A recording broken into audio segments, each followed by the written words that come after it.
And welcome back into the Bettor Half Hour. All right, do we have a Thanksgiving special treat for you? Former New York Giant in the building. You've seen him all over national TV, Fox Sports, Sirius XM. He is the host of Geoff Schwartz is Smarter Than You podcast.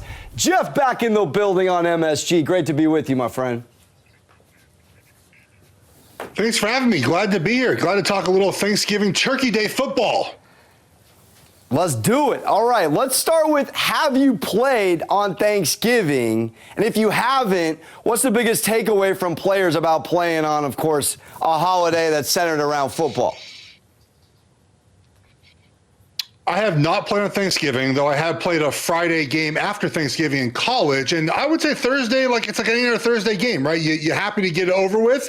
And then you get the entire weekend to celebrate Thanksgiving. You have your dinner, I would assume, on Friday or Saturday, and you get 4 or 5 days off, Friday, Saturday, Sunday, Monday. It would be great to play this time of year on a short weekend. It would suck for the body to get ready for Thursday, but then after that, you have a long weekend. So I think players enjoy it. Again, there's an early game, though, right? The early game is fairly early for a Thursday. Normally you play Thursday night, so playing Thursday early afternoon, a bit of a change, but I think guys enjoy getting the weekend off. Oh, without question. All right, so Cowboys, Lions, famous for playing on Thursday, of course. Cowboys 31, 21-1 all time on Thanksgiving, Geoff. How do you feel about the Cowboys coming off a rough one? Number one offense in the NFL before they put up 3 field goals in Kansas City. Yeah. Do you expect them to button it up? It's a big spread, 7.5, going against the Raiders, who are spiraling. Well, they're normally terrible on Thanksgiving against the spread as well, right? They're an inflated America's team favorite at home every week, but I think this is a good week to back the Cowboys. They're not going to be as bad as they were against the Chiefs, especially on offense, right? They're going to move the ball a little bit more. Yes, the offensive line issues are still there with injuries. The wide receivers, right? One's out for COVID, one's probably out for injury. Yes, that's all there. It's all there. But the Raiders defense, guys, dead last in the NFL in the red zone. They don't really generate a pass rush anymore. They don't really stop the run very well. But more importantly for this is the Raiders offense, right? The last 3 weeks without Henry Ruggs in that lineup, there was no downfield threat. They cannot score. 16 points, 14 points, 13 points. One of the worst offenses in the NFL the last 3 weeks. So you have a Cowboys team off an embarrassing loss. It wasn't that bad, but an embarrassing loss, short week at home, with the Raiders team, as you mentioned, spiraling downward, whose numbers are getting worse and worse each week. I think the Cowboys cover this. And the Lions, now shifting to them, going against the Bears. I got a couple questions for you on this one. The Lions not bad. Just a couple games under 500 all time. I mean, is this their chance, Geoff, to win a game? I know backup quarterback coming in, not ideal. But, they covered the 13.5 against the Browns last week by a country mile. How do you feel about the Lions at home on Thanksgiving?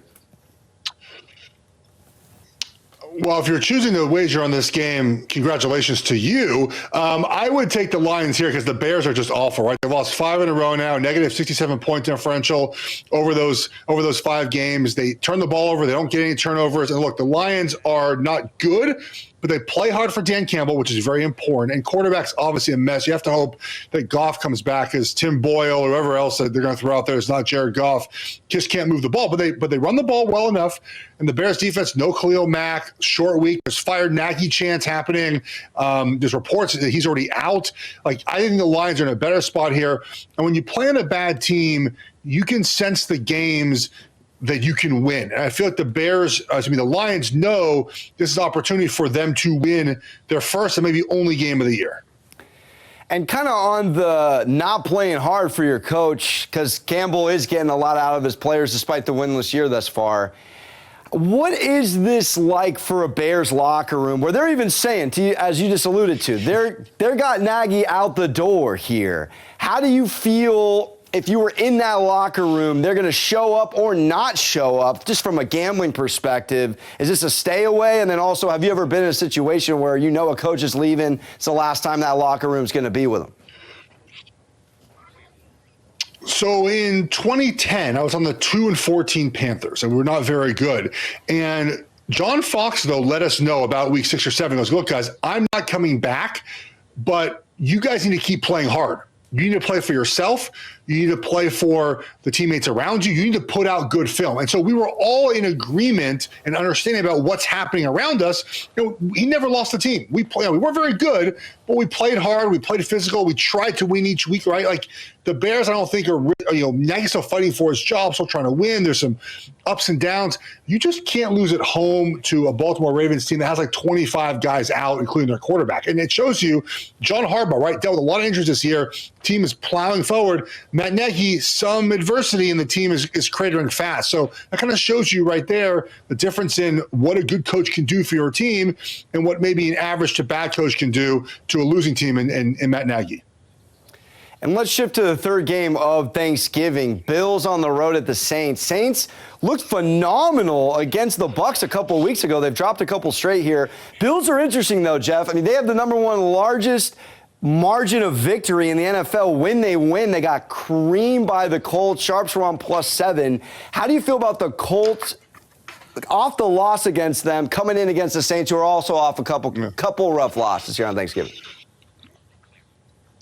Well, Saints are back home, which will be helpful for them. They play better at home, have that loud crowd noise. Hopefully Alvin Kamara comes back. Doesn't appear likely. Armstead might be out as well at left tackle. So there's a lot of concerns there for the Saints, but their defense is good, and then they can rely on their defense and what's left of their offensive line to help them. But the Bills are kind of not as good as we thought, I think, right? Defensively, they played some really, really weak offenses, and we're seeing their defensive numbers kind of come back down to earth. And Josh Allen, guys, is playing more like 2019 Josh Allen than 2020 Josh Allen, right? The Saints need a win in this game in the worst way. I'll take the Saints plus the 4.5. I believe 4.5. But I really like the under in this game. We have two really good defenses, two offenses that are struggling right now. They want to kind of run the football. I think the under, I think it's 46.5, 46 around there. That feels like the better play in this game.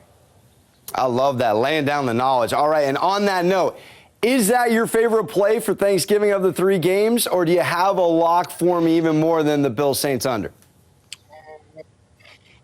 Well, I think the Cowboys are going to win and cover this game. I think you could put a little teaser if you want to do like a home team teaser. Put the Lions, the Cowboys, and the Saints all together into Thanksgiving. But my favorite single play especially the Cowboys are still at 7. The Cowboys minus the 7.